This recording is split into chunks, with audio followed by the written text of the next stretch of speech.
Брізард розріджує слиз і полегшує відкашлювання.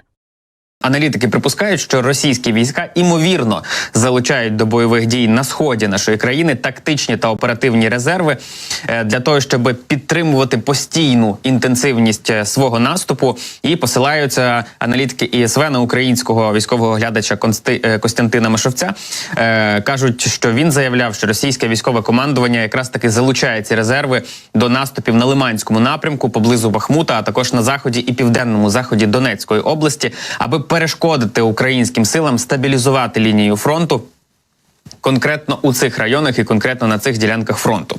Додають, що багато із цих резервів вони призначені для використання передбачуваного російського прориву української оборони, а не конче для якоїсь підтримки російських наступальних операцій, спрямованих якраз таки проти стабілізації українських позицій.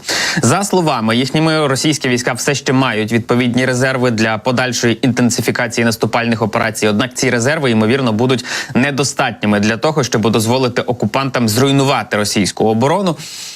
При цьому фахівці з ІСВ вказують, що російські війська раніше вже намагалися досягти більш ніж поступових незначних тактичних успіхів в Україні. І це відбувається із середини 2022 року. І, як кажуть, введення тактичних або навіть обмежених оперативних резервів саме по собі воно не змінює російської перспективи і, власне, не впливає на оперативно значущі успіхи, оскільки російські війська поки що не продемонстрували здатності здійснювати продумані механізовані маневри, які б дозволили швидко захопити значні ділянки території. При цьому я нагадаю, що думка, наприклад, британських розвідників, вона дещо відрізняється від аналітиків ІСВ, бо вчора британська розвідка писала, зокрема, про те, що росіяни, точніше, виснажилися своїми наступами на сході нашої країни, трошки знизили темпи для того, щоб відновитися, а відповідно з відновленням спробувати піти у нові наступи. При цьому аналітики ІСВ вже зазначають, що здатність Росії досягти значних успіхів все ще залежить від рівня підтримки України з боку західних країн, і подальші затримки із наданням допомоги в сфері безпеки вони можуть збільшити ризик оперативно значущих російських успіхів, але йдеться про довгострокову перспективу. Крім того, в огляді також додають, що дефіцит засобів українських захисників і захисниць спричинений якраз таки затримкою західної безпекової допомоги, і він може зробити теперішню лінію фронту більш вразливою, ніж на це вказує відносно повільне просування російських військ у різних секторах.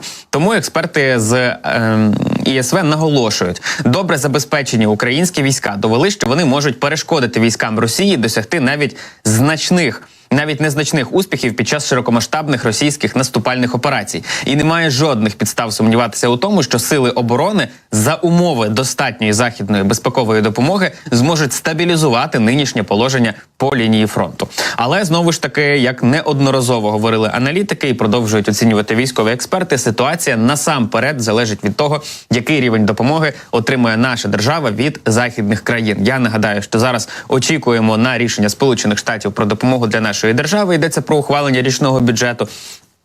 Очікуємо на виплати від Європейського Союзу і очікуємо найголовніше на снаряди від наших західних союзників і партнерів. Чеська ініціатива із артилерійськими снарядами, до якої регулярно долучаються країни, має бути за найпізнішими оцінками, щонайменше у червні. Це за повідомленнями ЗМІ.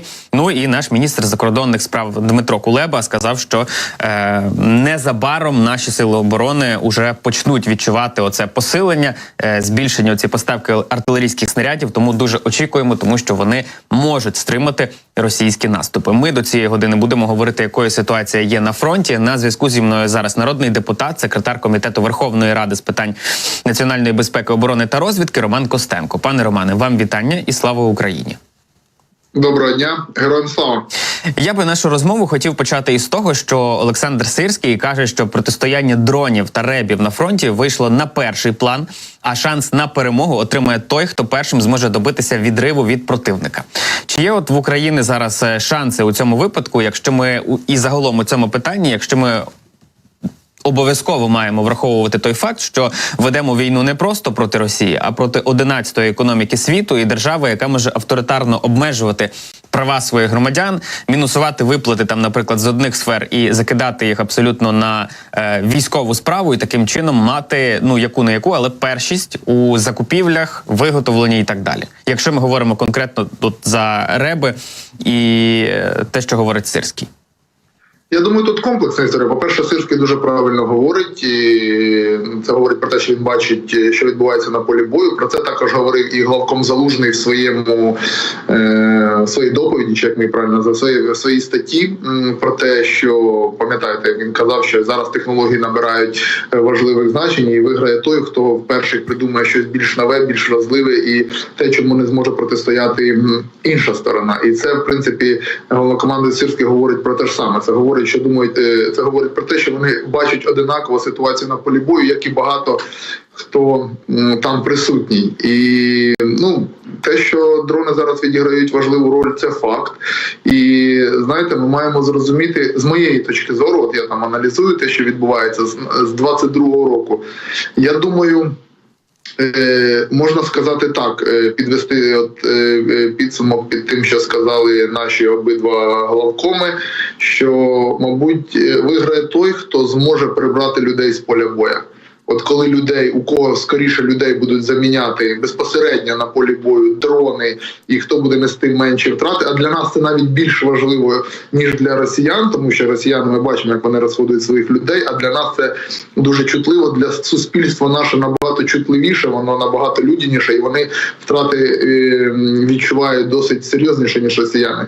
Тому наше завдання, звичайно, зараз замінити людей на полі бою, особливо мобілізованих, і перше, професійними військовими, для яких війна – це професія, а інше взагалі зробити так, щоб воювали платформи, роботи, дрони, і щоб люди приймали рішення щоб люди приймали участь тільки в прийнятті рішень.